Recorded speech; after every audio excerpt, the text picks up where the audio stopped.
अच्छा, last time हमने अपने प्रोजेक्ट में ये देखा था कि कैसे फार्म्स बनाने हैं। इनपुट फार्म उसको बोलते हैं, या रिएक्ट फार्म बोलते हैं।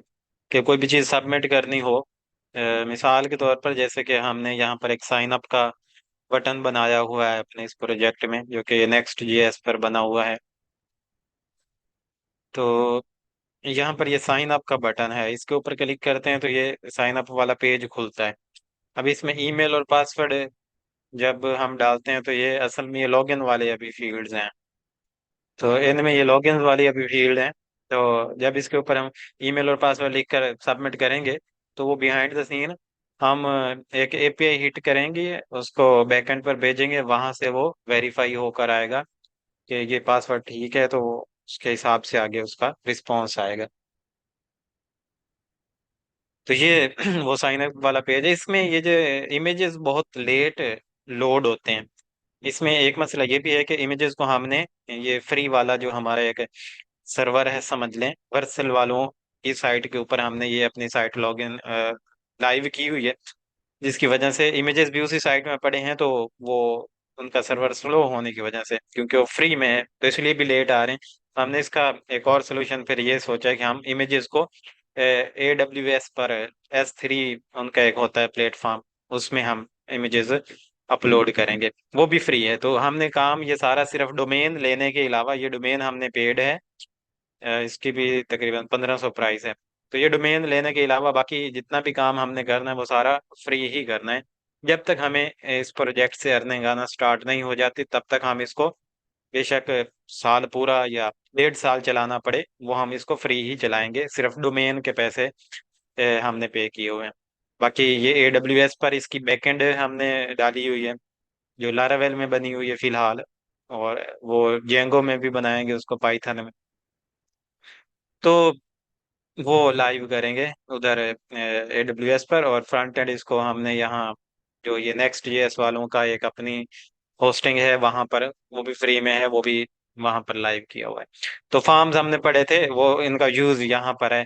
दूसरा इसमें एक और है, एक और फार्म है जिसमें आप रिसेंटली अभी प्रैक्टिस करेंगे, जो आपको टास्क मिलेगा, वो ये है बिकम इंस्ट्रक्टर वाला। तो यहाँ पर ये भी वो फार्म है, यहाँ पर भी आप इनपुट डालेंगे, जो फील्ड्स आई हैं वो पीछे एपीआई हिट करवा कर वहाँ सेव होंगी।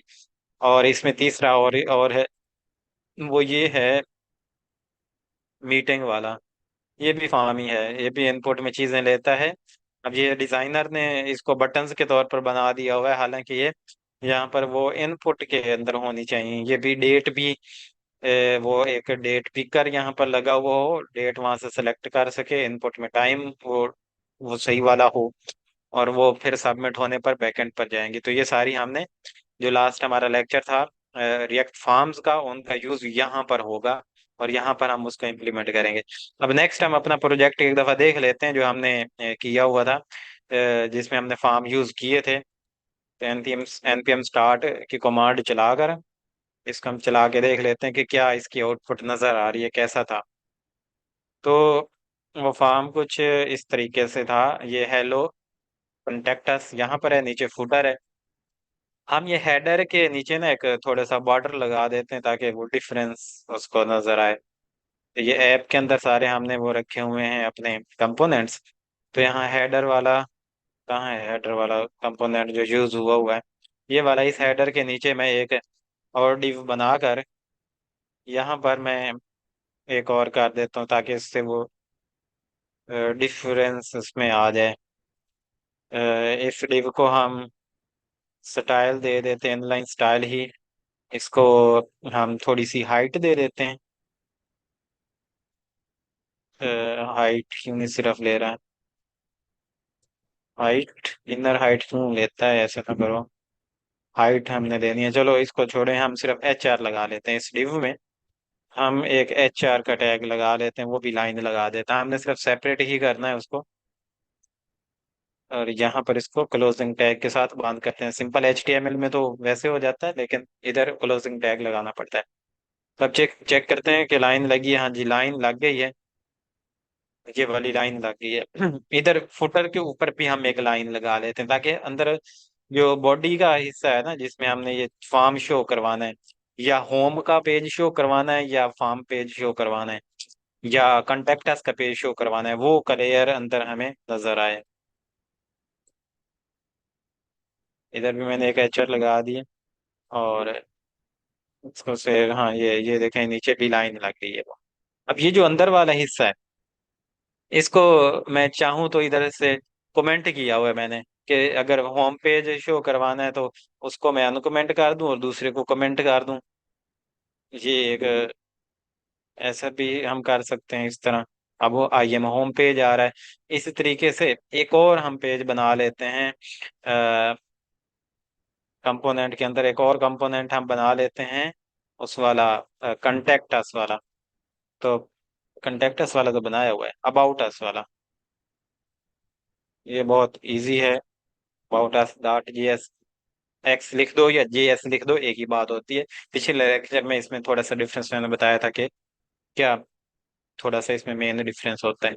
तो इस कंपोनेंट को ही मैं कॉपी करता हूँ और इस अबाउट अस में डाल देता हूँ यहाँ पर। और इसको होम की बजाय मैं लिख देता हूँ, होम की बजाय मैं लिख देता हूँ अबाउट, अबाउट या अबाउट अस, जैसे आपने लिखना है लिख लें। और hello I am about us page,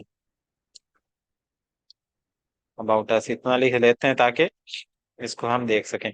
अब इसमें मसला ये है कि हम यहाँ पर एक बटन लगाते हैं कि उसके ऊपर क्लिक होने पर हमारा होम पेज है, अगले अबाउट अस के ऊपर क्लिक होने पर अबाउट अस आए, और इसी तरीके से होम पेज के ऊपर क्लिक होने पर होम आए, कंटेक्ट अस के ऊपर क्लिक होने पर कंटेक्ट अस आए।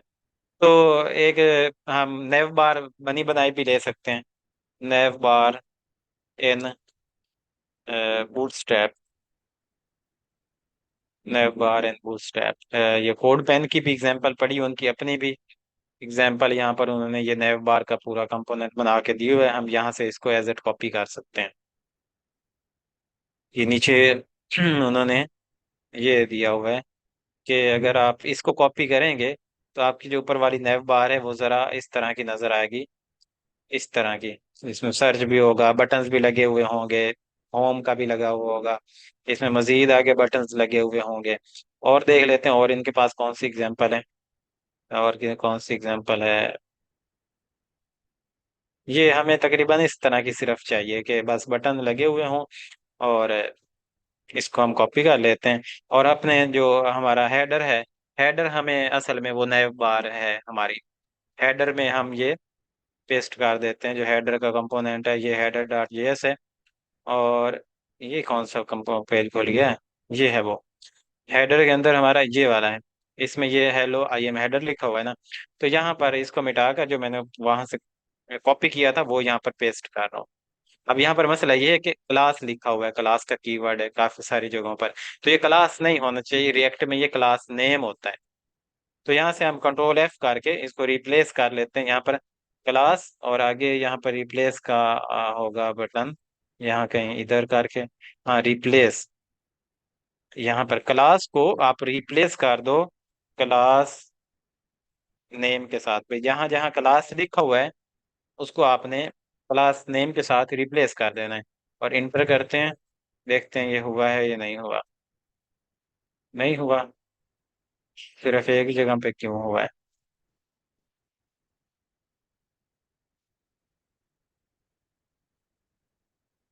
अच्छा इंटर करते जाओ वो करता जाएगा, अच्छा अच्छा। कितने करने वो पूछ रहा है, जितनी दफा इंटर करते जाओगे वो करता जाए, लेकिन वो तो बड़ा काम खराब कर रहा है। ये तो काम खराब है, वो तो बार बार उनको रिप्लेस करता जा रहा है, ऐसा नहीं होना चाहिए, ऐसा नहीं होना चाहिए। इसको कंट्रोल जी करना पड़ेगा, जो हमने ये काम किया है, कंट्रोल जी। कंट्रोल वी कर दिया, वही जो नैब वाला है, इसको कंट्रोल एस किया। यहाँ से दोबारा हम करते हैं क्लास नेम, और आगे इक्वलिटी भी अगर लगा दें कि क्लास नेम इक्वलिटी, और इसको रिप्लेस कर दो आप। कैसे करेंगे इसको रिप्लेस विद क्लास नेम, और ये रिप्लेस आल का नहीं है कहीं। रिप्लेस ऑल का बटन। एक और तरीके से भी हो सकता है। हाँ जी, कैसे हो सकता है? आप किसी भी क्लास के सामने क्लिक करेंगे ना, जहाँ से क्लास लिखा हुआ एंड हो रहा है, हाँ इक्वल से पहले। हाँ हाँ। तो ए- हाँ, फिर राइट क्लिक करना है एरो से, वहां पर आल चेंज। अच्छा, यहाँ पर जी, आगे कैसे? जहाँ, हाँ यहाँ पर जी राइट क्लिक करें, यहाँ पर यहाँ राइट क्लिक किया और यहाँ क्या नीचे लिखा आल है? चेंज लिखा होगा ना, नीचे चेंज आल अकरेंस हाँ, नीचे, हाँ चेंज ये के क्लिक ऊपर करते क्लिक हैं। किया। हाँ, अब हाँ, वो अब नेम लिखेंगे ना एक जगह पर, तो सब जगह सारा पर आ जाएगा। उसने वो टारगेट कर लिया है, लेकिन वो ऊपर एक जगह पर उसने लिखा हुआ है। तो खैर है, उसको हम बाद में ये आपने बैक स्पेस डाल दी। चलिए आप यहाँ पर पहले क्लास में पूरा लिख देंगे तो हर जगह आ जाएगा। क्लास और आगे NAMA, क्लास नेम। हाँ, अब ये हर जगह पर चेंज हो गया है। ये दो दो दफा लिख हो गया था, इसको मैंने मिटा दिया। अब इसमें एक और भी थोड़ी सी गलती होती है, जहाँ कोई BR का टैग होता है, इमेज का टैग होता है या HR का टैग होता है, उन्होंने उसको क्लोज नहीं किया हुआ होता नॉर्मल बूटस्ट्रैप वालों ने। तो वो इसमें इस तरह का कोई नहीं है। जैसे BR लगाना हो ना, तो वो सिंपल BR लगा देते हैं, उसके आगे इस तरह का वो नहीं लगाते, जैसे हमने ये लगाया है ना HR। तो ये वाली लाइन, वो क्लोजिंग लाइन नहीं लगाते, वो कहते हैं इस तरह ये ठीक है। लेकिन रिएक्ट उसमें एरर देता है, कहता है क्लोजिंग लाइन भी लगाओ। तो ये हेडर को मैंने चेंज कर दिया और उसमें ये नैव बार सारी डाल दी है। अब इसको हम देखते हैं हमारे फ्रंट एंड पर ये कैसा नजर आ रहा है। हाँ, ये देखो, ये पूरी नैव बार अब यहाँ पर लग चुकी है। अब हमें इसमें बटन कौन कौन से चाहिए? एक तो ये डिसेबल वाला नहीं चाहिए मुझे। इसको मैं पहले तो ये डिसेबल वाले को खत्म करता हूँ। ये नीचे कहीं होगा डिसेबल वाला। ये नेव आइटम्स के तौर पर ही उसने ये लिखी हुई है। और मुझे कितने चाहिए? मुझे सिर्फ 3 चाहिए। तो अच्छा, ये टॉगल का भी उसने कोई लिखा हुआ है। मुझे ये बटन भी ये बटन भी नहीं चाहिए ये। अच्छा, टॉगल का ना ऑटोमेटिक वो उसको बना देगा। जब वो मोबाइल व्यू में लाएगा तो उसको ऑटोमेटिक वो दूसरी फॉर्म में बना देता होता है। तो ये फंक्शनैलिटी हमें नहीं चाहिए, ये रिएक्ट में इम्प्लीमेंट भी नहीं होगी। इसके लिए साथ JS लगाना पड़ती है। तो या फिर अगर रिएक्ट में इम्प्लीमेंट करनी है तो वो हमें रिएक्ट बूटस्ट्रैप इंस्टॉल करना पड़ती है। हमने सिर्फ बूटस्ट्रैप की हुई है, वो दूसरी एक लाइब्रेरी है रिएक्ट बूटस्ट्रैप, वो करना पड़ती है। वो मिटा दिया है मैंने वहां से। ये देखें, ये होम का एक लगा हुआ है, एक है होम का है। और हमारे पास कौन कौन से बटन है? हमारे पास है कंटेक्ट अस का। हाँ, कंटेक्ट अस का और अबाउट अस का। अबाउट अस और कंटेक्ट अस, ये 3 बटन है हमारे पास। अब हमने इसमें राउटिंग इसकी करनी है, मतलब कि इनके ऊपर क्लिक होने पर ये क्या, ये मैंने नैव बार वाला नहीं हटाया। ये भी हटाना चाहिए, ये क्यों ऐसे ऊपर लिखा हुआ है? हमें तो नहीं चाहिए ये। तो ये नैव बार वाला A टैग जो लगाया है वो उसने, वो नहीं चाहिए। ये कंटेनर फ्लूइड भी उसने वैसे लगा दिया हुआ है, लेकिन हम इसको जिस आगे कंपोनेंट में यूज कर रहे हैं उसमें भी लगा हुआ है। तो हमें चाहिए कि हम इसको यहाँ से, ये कंटेनर फ्लूइड वाली लाइन जो है वो हटा दें। इसको इतना बंद करते हैं, और ताकि हमें पता रहे कि ये कंटेनर फ्लूइड वाली लाइन कहाँ तक है। हाँ, ये यहाँ से शुरू होती है और ये आती है यहाँ तक, ये लाइन थी। अब सेव करके चेक करते हैं कैसा नजर आ रहा है।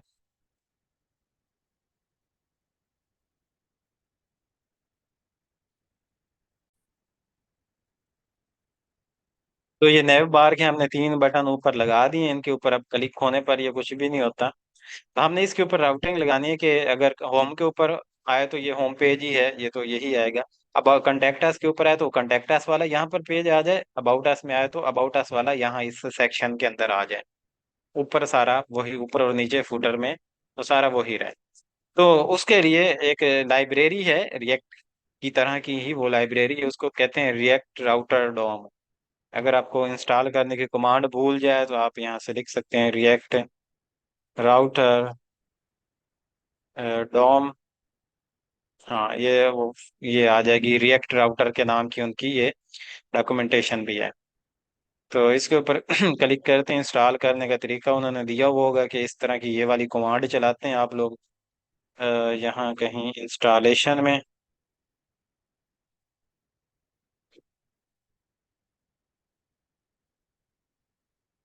इतना मुश्किल करके पहले ही खोलते ही लाइन आ जानी चाहिए थी कि इंस्टॉल ऐसे करते हैं।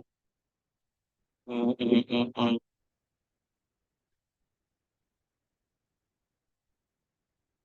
अच्छा, ये राउटिंग क्लाइंट के लिए उन्होंने अलग कर दी हुई है, दूसरे के लिए अलग। हम इसको नहीं देखते, हम सिंपल यहाँ पर अपने जो हमें पता है कि कैसे इंस्टॉल करते हैं वो इंस्टॉल कर देते हैं। इसको कंट्रोल सी करके मैं इसके जो ये स्टार्ट हुआ हुआ है उसको रोकता हूँ, और यहाँ पर मैं लिखता हूँ npm इंस्टॉल, या आई लिख दो या इंस्टॉल लिख दो, रिएक्ट राउटर डोम। npm इंस्टॉल रिएक्ट राउटर डोम, ये इंस्टॉल करते हैं। और इसको हम इम्प्लीमेंट करते हैं, इसके राउट्स बनाते हैं कि कैसे बनाते हैं। ये इंस्टॉल हो गया। तो अब हमने राउट्स कहाँ लगाने हैं? होम पेज पर लगाने होते हैं नॉर्मली, कि होम पेज पर हेडर और फुटर तो वही रहे, लेकिन ये जो ये हमें काम करना पड़ रहा है ना, कि इसको कमेंट करके होम आ जाए और दूसरा ना आए इस HR के सेंटर में, और उस HR के यहाँ पर ये डिब्बे में ही है, इसको मिटा देते हैं। HR लगा हुआ है, वो काम कर रहा है अपना, ठीक है। इन दो HR के नीचे यहाँ पर मुझे राउट लगाने हैं कि ये चेंज हो अंदर वाला मटेरियल जो अभी होम आया हुआ है।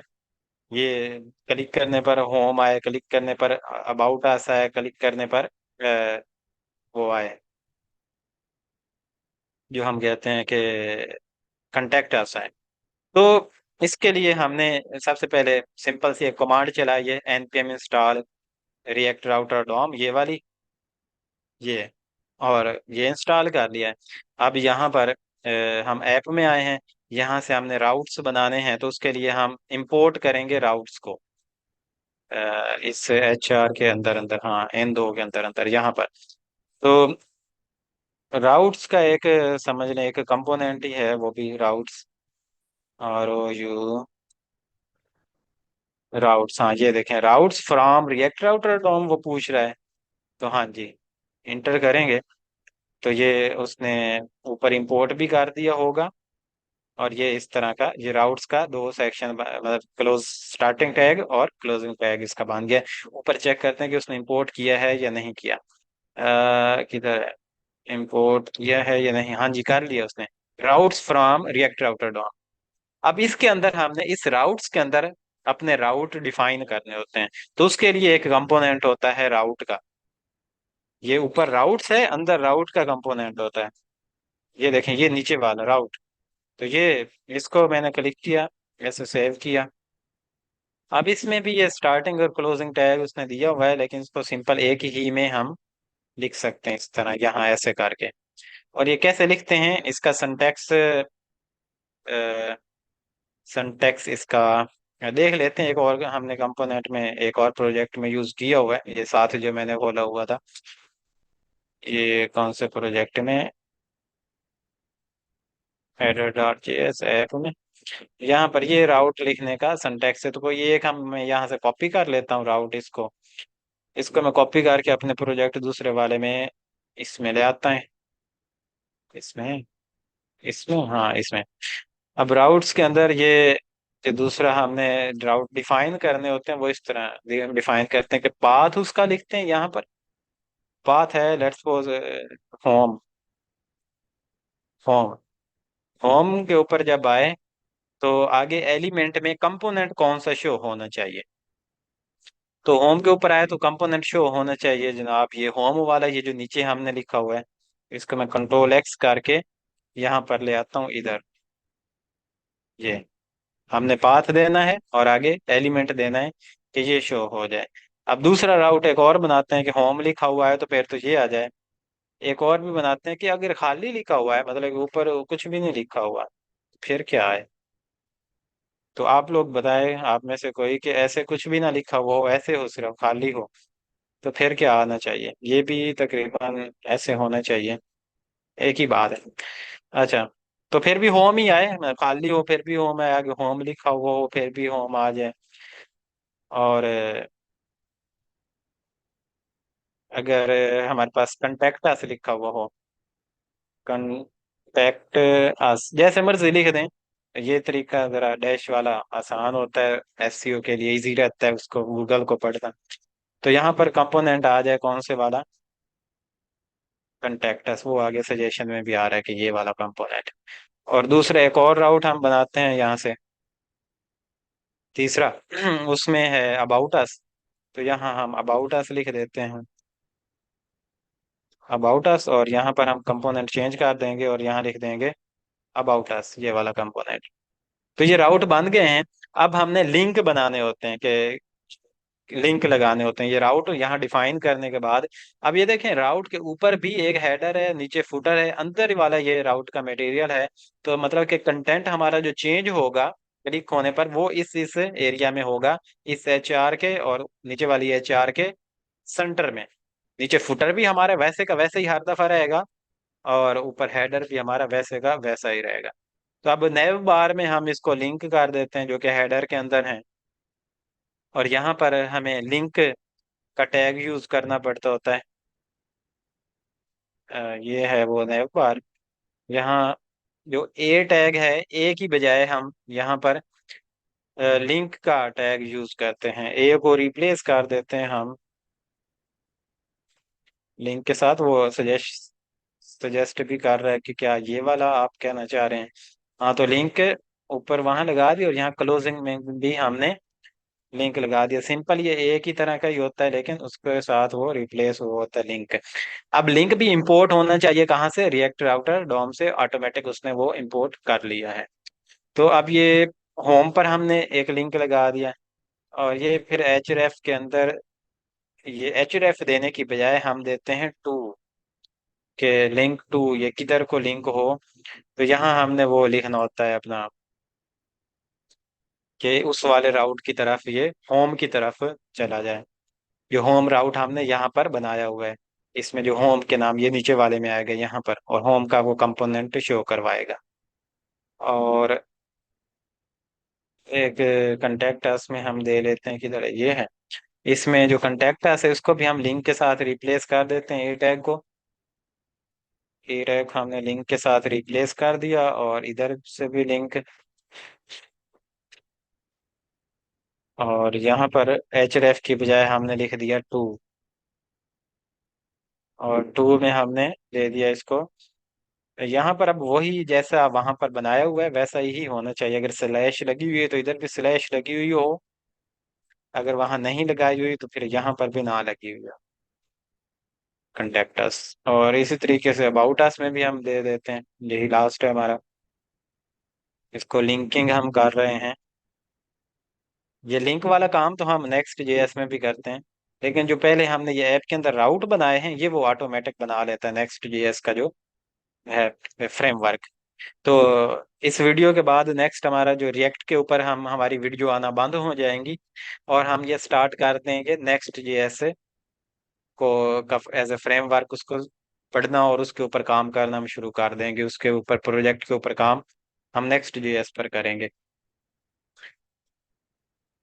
तो ये, अच्छा स्टार्ट नहीं किया तो can't, site can't be reached आ रही है, इसका मतलब है यहाँ आपने npm स्टार्ट की वो कमांड है नहीं चलाई हुई, तो वो लास्ट पर चली हुई होनी चाहिए, इस तरह करके ये स्टार्ट हुआ हुआ हो।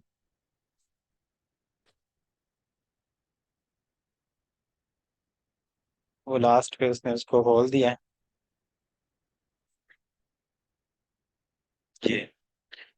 ये क्या कह रहा है, base name can not be null, ये कौन सा एरर है। ये बेस नेम कोई मसला है इसके साथ, इसको सर्च करते हैं जरा।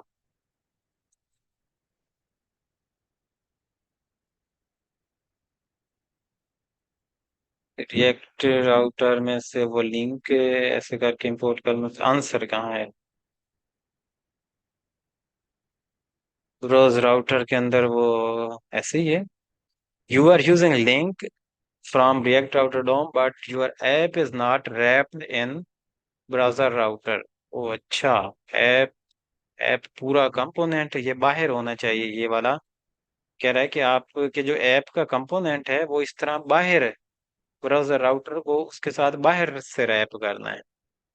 अच्छा अच्छा, ये इसको कह रहा है कि आप जो आपका जो ऐप का कंपोनेंट है इंडेक्स डॉट जेएस के अंदर, ये यहाँ पर वो उसने लिंक किया हुआ होता है इंडेक्स डॉट जेएस, यहाँ पर ये जो ऐप का कंपोनेंट है आप यहाँ पर उसको रैप करें और इस ऐप के कंपोनेंट को ब्राउज राउटर ऐसे यूज करें और ऐप उसके अंदर लगाएं। तो ये वाले ब्राउजर मुझे लगता है अब यहाँ पर लगाने की जरूरत नहीं है हमें। सेव करके अब चेक करते हैं कि क्या कहता है। हाँ बिल्कुल, अब ठीक हो गया। सिंपली आपने रिएक्ट राउटर डॉम को इंस्टा वहां पर किया है, इंस्टॉल किया है, फिर आपने ये राउट्स बनाए हैं यहाँ इस तरीके से, और राउट्स बनाने के बाद ये जो ऐप का आपका मेन कंपोनेंट है जो इंडेक्स डॉट जेएस के अंदर है उसको रैप कर दिया है ब्राउजर राउटर में। वो भी कहाँ से इंपोर्ट किया, वो भी रिएक्ट राउटर डॉम से इंपोर्ट किया है। और इस तरह ये आपने लिंक बनाए हैं। तो अब इसके ऊपर हम क्लिक्स करने के बाद, हाँ ये देखो, अब होम के ऊपर है, अभी हम I am, hello I am home page.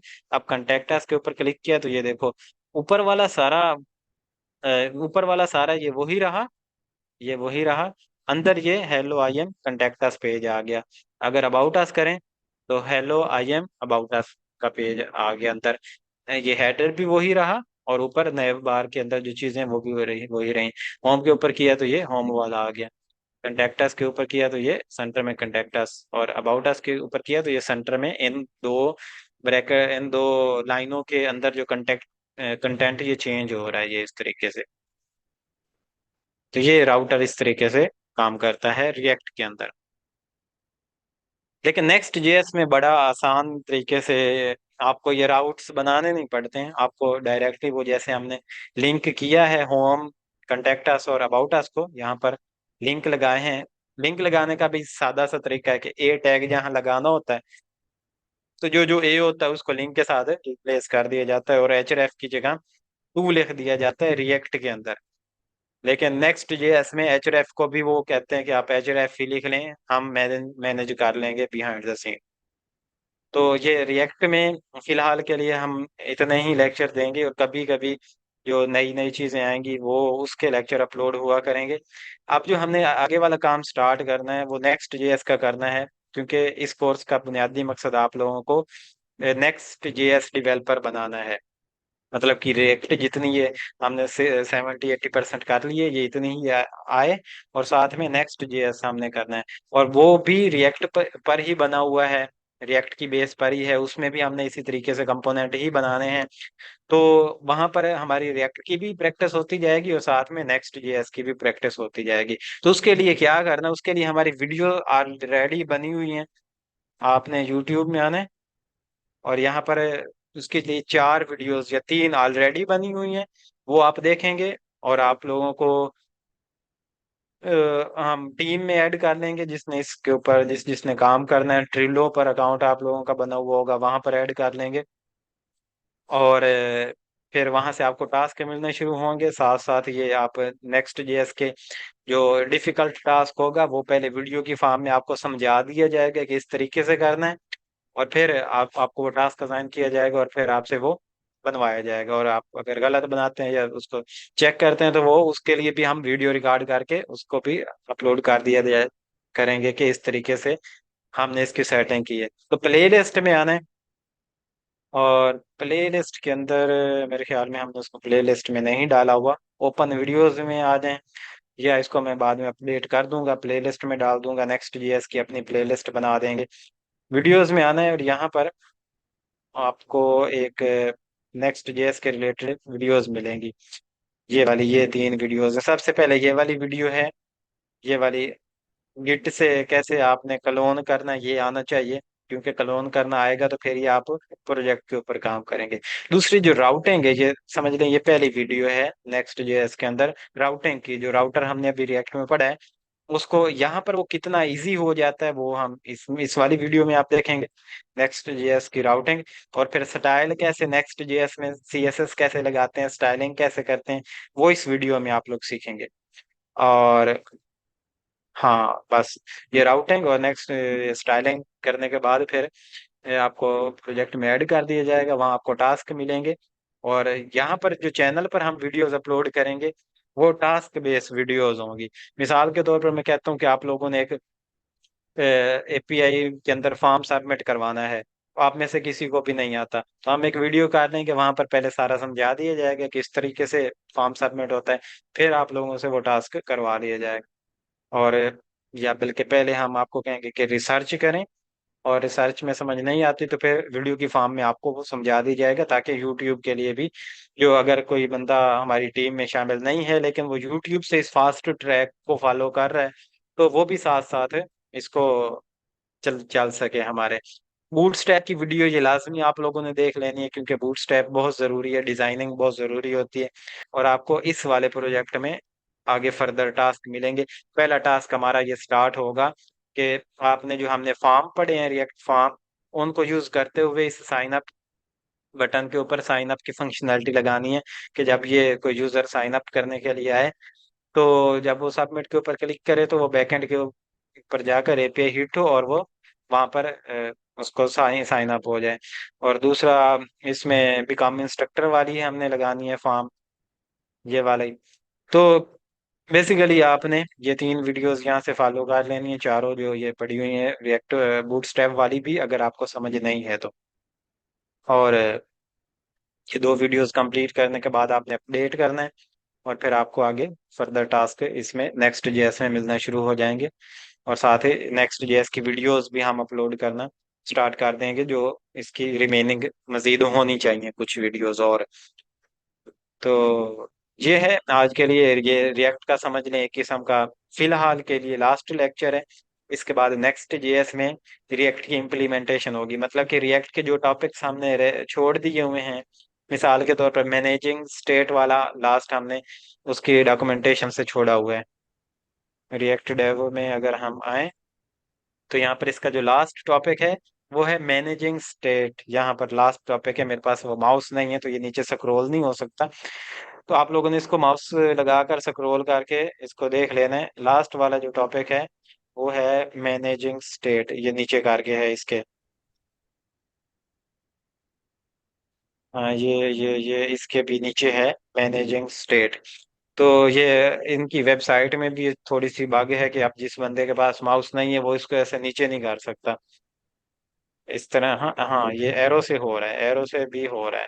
तो ये लास्ट वाला जो टॉपिक है ना मैनेजिंग स्टेट, ये हम अपने नेक्स्ट जेएस के अंदर इसके ये सारे टॉपिक्स एक एक करके जैसे जैसे हमें जरूरत पड़ती जाएगी, हम उसके ऊपर वीडियो भी बनाते जाएंगे, समझते भी जाएंगे, और उसको यहाँ से भी रीड करते जाएंगे, और आगे उसको हम अपने प्रोजेक्ट में इम्प्लीमेंट भी करते जाएंगे।